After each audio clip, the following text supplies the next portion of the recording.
Hello friends, എന്തൊക്കെയുണ്ട് വിശേഷം? എല്ലാവരും സുഖമായിട്ടിരിക്കുന്നു. ഞാനിന്ന് വന്നിരിക്കുന്നത് ഒരു അയിലക്കറി ആയിട്ടാണ് കേട്ടോ. ഇത് അയില വെച്ചിട്ട് മാത്രമല്ല, നമുക്ക് എല്ലാ മീനും വെച്ചിട്ട് ഈ കറി ഉണ്ടാക്കാൻ പറ്റും. സാധാരണ നമ്മൾ മീൻകറി ഉണ്ടാക്കുന്നേക്കാൾ ഒരു വ്യത്യസ്തമായിട്ടുള്ള ഒരു കറിയാണിത്. നമ്മൾ നോർമലി ഉണ്ടാക്കുമ്പോൾ ഒന്നില്ലെങ്കിൽ നാളികേരം അരച്ച് വയ്ക്കും, അല്ലെങ്കിൽ തേങ്ങാ പാൽ ഒഴിച്ച് വയ്ക്കും, അല്ലെങ്കിൽ മുളകിട്ട് വയ്ക്കും. ഇത് അതൊന്നല്ല, കുറച്ച് ഡിഫറെൻ്റ് ആയിട്ട് ഒരു അടിപൊളി കറിയാണ്. അപ്പോൾ നമുക്കിത് എങ്ങനെ ഉണ്ടാക്കാൻ നോക്കാം.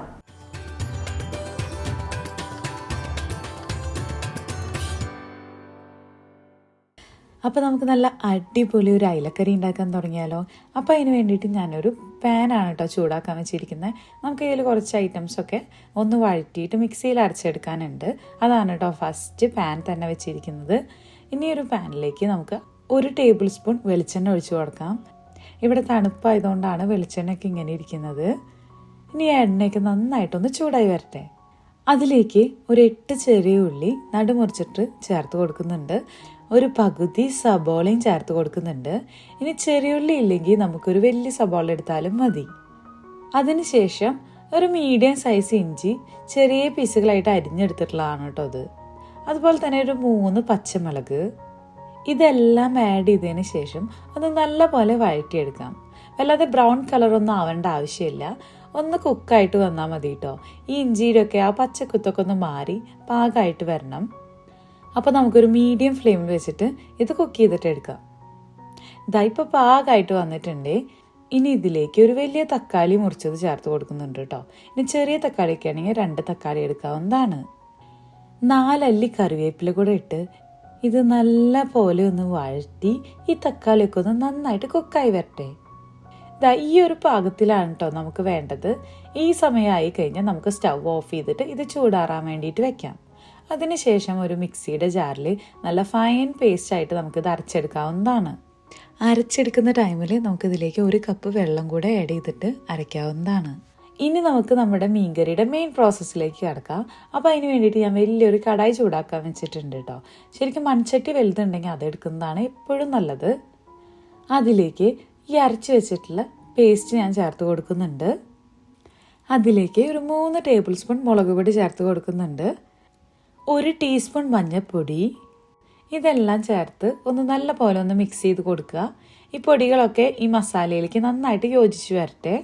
ഈ സമയത്ത് ടേസ്റ്റ് നോക്കിയിട്ട് നമുക്ക് ഉപ്പ് ചേർത്ത് കൊടുക്കാവുന്നതാണ്. ഞാൻ 1 ടേബിൾ സ്പൂൺ ഉപ്പ് ചേർത്ത് കൊടുക്കുന്നുണ്ട് കേട്ടോ. ഇനി നമുക്ക് ഉപ്പ് വേണമെങ്കിൽ ലാസ്റ്റ് ചേർത്ത് കൊടുക്കാം. ഒരു 4 അല്ലി കൊടംപുളി വെള്ളത്തിൽ സോക്ക് ചെയ്ത് വെച്ചിട്ടുള്ളതാണ് കേട്ടോ അത് അതിലേക്ക് ആഡ് ചെയ്ത് കൊടുക്കാം. അതുപോലെ തന്നെ 1 തണ്ട് കറിവേപ്പിലും കൂടെ ഇട്ടിട്ട് ഇതിനി നന്നായിട്ടൊന്ന് തിളയ്ക്കണം. നമുക്കൊരു മീഡിയം ടു ഹൈ ഫ്ലെയിമിൽ വെച്ചിട്ട് തന്നെ തിളപ്പിക്കാൻ വേണ്ടിയിട്ട് വെക്കാം കേട്ടോ. ഇപ്പം നമ്മുടെ കറിയൊക്കെ നന്നായിട്ട് തിളച്ച് വന്നിട്ടുണ്ട്.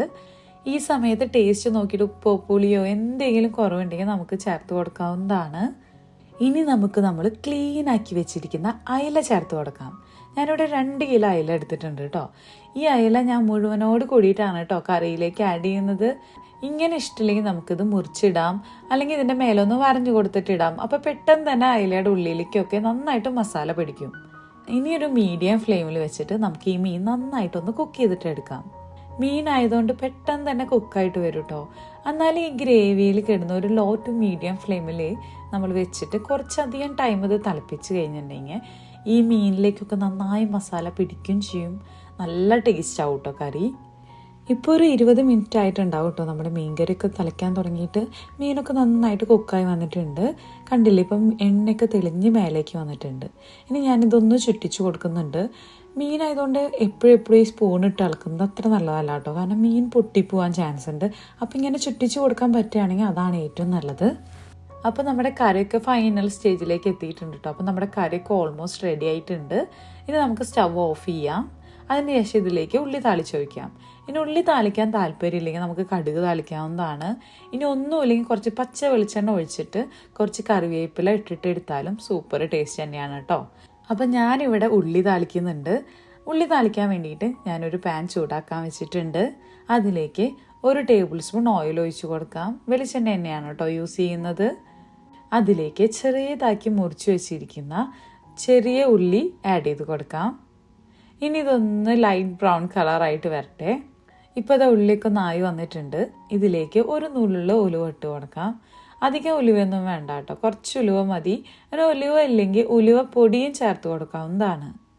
അതുപോലെ തന്നെ ഒരു തണ്ട് കറിവേപ്പില കൂടി ഇട്ടിട്ട് ഒന്ന് നല്ല പോലെ ഒന്ന് മിക്സ് ചെയ്ത് നമുക്കിത് കറിയിലേക്ക് താളിച്ചൊഴിക്കാം. ഈ കറി നമ്മളിങ്ങനെ രാത്രി ഉണ്ടാക്കി വെച്ചിട്ട് നെക്സ്റ്റ് ഡേ ഒക്കെ കഴിക്കാൻ അടിപൊളി ടേസ്റ്റാണേ.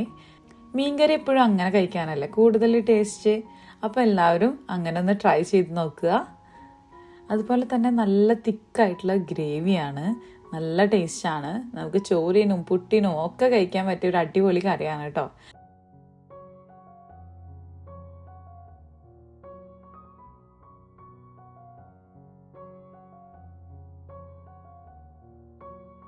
അപ്പോൾ എല്ലാവർക്കും മീൻകറി ഇഷ്ടമായെന്ന് കരുതുന്നു. ഇത് നല്ലൊരു റെസിപ്പിയാണ്. അപ്പോൾ എല്ലാവരും ട്രൈ ചെയ്ത് നോക്കണം, എന്നിട്ട് എങ്ങനെയുണ്ടെന്ന് പറയണേ. അതുപോലെ തന്നെ വീഡിയോ ഇഷ്ടമായെങ്കിൽ ലൈക്ക് ചെയ്യാനും ഷെയർ ചെയ്യാനും സബ്സ്ക്രൈബ് ചെയ്യാനും മറക്കരുത്. ഇൻഗ്രീഡിയൻസ് ലിസ്റ്റെല്ലാം ഞാൻ ഡിസ്ക്രിപ്ഷൻ ബോക്സിൽ കൊടുത്തിട്ടുണ്ട്, അത് നോക്കിയിട്ട് എല്ലാവരും ഉണ്ടാക്കുക. അപ്പോൾ മറ്റൊരു നല്ല വീഡിയോ ആയിട്ട് വീണ്ടും കാണാം. Thank you so much.